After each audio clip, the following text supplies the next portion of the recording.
आप देख रहे हैं अल्फा डिफेंस हिंदी में आपका स्वागत है। आज के इस वीडियो में हम लोग बात करेंगे भारतीय वायुसेना के ट्रांसपोर्ट एयरक्राफ्ट्स के बारे में। रिसेंटली साउथ कोरिया ने एक प्रोजेक्ट शुरू किया है जिसके तहत साउथ कोरिया एक ऐसा ट्रांसपोर्ट एयरक्राफ्ट बनाने वाली है जो लगभग 30 टन कैटेगरी का एयरक्राफ्ट होगा। साउथ कोरिया में चल रहे DX कोरिया 2022 में एक ट्रांसपोर्ट एयरक्राफ्ट का मॉडल अनवील किया गया था।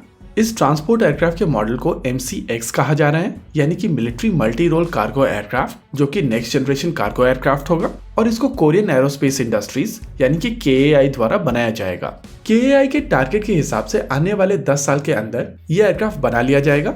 इनफैक्ट DX कोरिया 2022 एग्जीबिशन के दौरान KAI के ऑफिशियल्स ने एक रफ टाइमलाइन भी बताई है। उनके हिसाब से इस एयरक्राफ्ट को डेवलप करने में उनको 7 से 8 साल लगेंगे और लगभग 2031-32 तक यह एयरक्राफ्ट अपने प्रोडक्शन में चला जाएगा।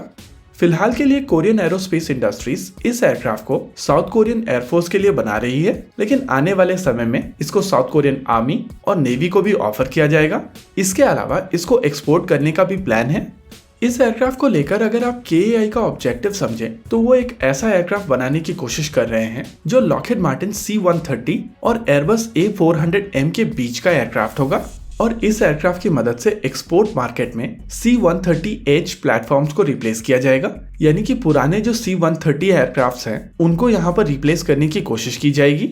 जैसे ही इस प्रोग्राम को लेकर डिटेल्स पब्लिक डोमेन में आई थी, वैसे ही इंडिया में एक और नया डिबेट शुरू हो गया है जहां पर कहा जा रहा है कि भारत को इस प्रोग्राम को ज्वाइन करना चाहिए और साउथ कोरिया के साथ में मिलकर इस एयरक्राफ्ट को डेवलप करना चाहिए। इस एयरक्राफ्ट को लेकर जो लॉजिक दिया जा रहा है उसको भी समझ लेते हैं। कुछ समय पहले भारत और रशिया मिलकर एक मीडियम ट्रांसपोर्ट एयरक्राफ्ट बनाने की कोशिश कर रहे थे। इस प्रोग्राम को कहा जा रहा था MTA, जिसमें भारत की तरफ से HAL और रशिया की तरफ से यूनाइटेड एयरक्राफ्ट कॉर्पोरेशन मिलकर एक जॉइंट वेंचर कंपनी बनाते और ये जॉइंट वेंचर कंपनी IL-276 के ऊपर बेस्ड एक मीडियम ट्रांसपोर्ट एयरक्राफ्ट बनाती जो भारतीय वायुसेना के AN-32 एयरक्राफ्ट को रिप्लेस करता।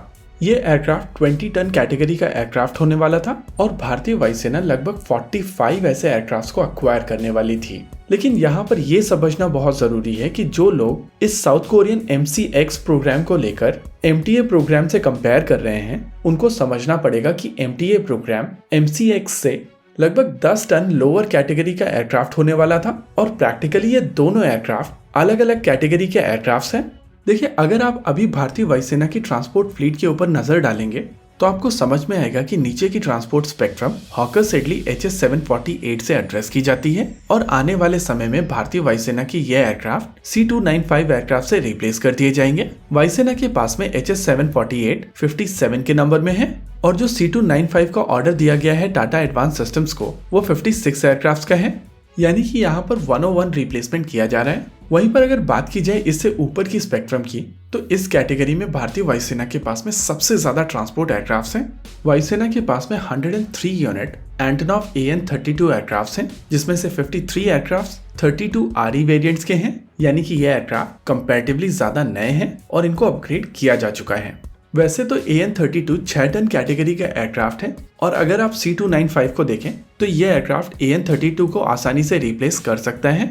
लेकिन पास में जब भारतीय वायुसेना ने AN-32 को रिप्लेस करने की कोशिश की थी तो वहां पर 20 टन कैटेगरी का एयरक्राफ्ट देखा गया था, यानी कि MTA प्रोग्राम। और अगर C-295 की बात की जाए तो ये लगभग 9 टन कैटेगरी का एयरक्राफ्ट है। ऐसे में इन एयरक्राफ्ट्स को लेकर वहां पर एक क्वेश्चन बना रहता है। लेकिन अगर साउथ कोरियन MCX प्रोग्राम की बात की जाए तो वो इन दोनों एयरक्राफ्ट्स में से किसी भी एयरक्राफ्ट की कैटेगरी का एयरक्राफ्ट नहीं है और इसी वजह से इन दोनों एयरक्राफ्ट्स का रिप्लेसमेंट MCX नहीं हो सकता है। इससे ऊपर की कैटेगरी में भारतीय वायुसेना C-130J सुपर हरक्यूलिस को ऑपरेट करती है। आपको यहाँ पर यह समझना पड़ेगा कि भारतीय वायुसेना के C-130J सुपर हरक्यूलिस कंपैरेटिवली नए एयरक्राफ्ट्स हैं। ये पुराने हरक्यूलिस का इम्प्रूव्ड वेरिएंट है और इसी वजह से इस पॉइंट ऑफ टाइम पर भारतीय वायुसेना के C-130J सुपर हरक्यूलिस एयरक्राफ्ट को किसी भी तरीके के रिप्लेसमेंट की आवश्यकता नहीं है। हालांकि इनका नंबर कम है और भारतीय वायुसेना को आने वाले समय में इन एयरक्राफ्ट्स को कॉम्प्लीमेंट करने के लिए और ऐसे एयरक्राफ्ट्स की आवश्यकता होगी। लेकिन ऐसे में ये देखना दिलचस्प होगा कि C-130J सुपर हरक्यूलिस ना लेकर भारतीय वायुसेना दूसरा एयरक्राफ्ट ले। ऐसा करने से भारतीय वायुसेना को लॉजिस्टिकल प्रॉब्लम्स झेलनी पड़ेंगी। और इससे ऊपर की जो कैटेगरी है उसमें भारतीय वायुसेना के पास में 2 स्ट्रेटेजिक एयरलिफ्टर्स हैं, एक C-17 ग्लोबमास्टर और दूसरा IL-76। यानी कि ओवरऑल यहाँ पर कहा जा सकता है कि अगर भारतीय वायुसेना अपने C-130J सुपर हरक्यूलिस को कॉम्प्लीमेंट करने के लिए एक दूसरा प्लेटफॉर्म देख रही हो और इन कंपैरेटिवली नए एयरक्राफ्ट को रिप्लेस करके कोई और एयरक्राफ्ट अपने बेड़े में शामिल करना चाहे, तब कहीं जाकर MCX प्रोग्राम को लेकर एक अपॉर्चुनिटी बनती है, लेकिन ये अपॉर्चुनिटी किसी भी तरीके से प्रैक्टिकल तो नहीं है। इसी के साथ आज के इस वीडियो में रखते हैं केवल इतना ही। वीडियो को अंत तक देखने के लिए धन्यवाद। देखते रहिए अल्फा डिफेंस। जय हिंद।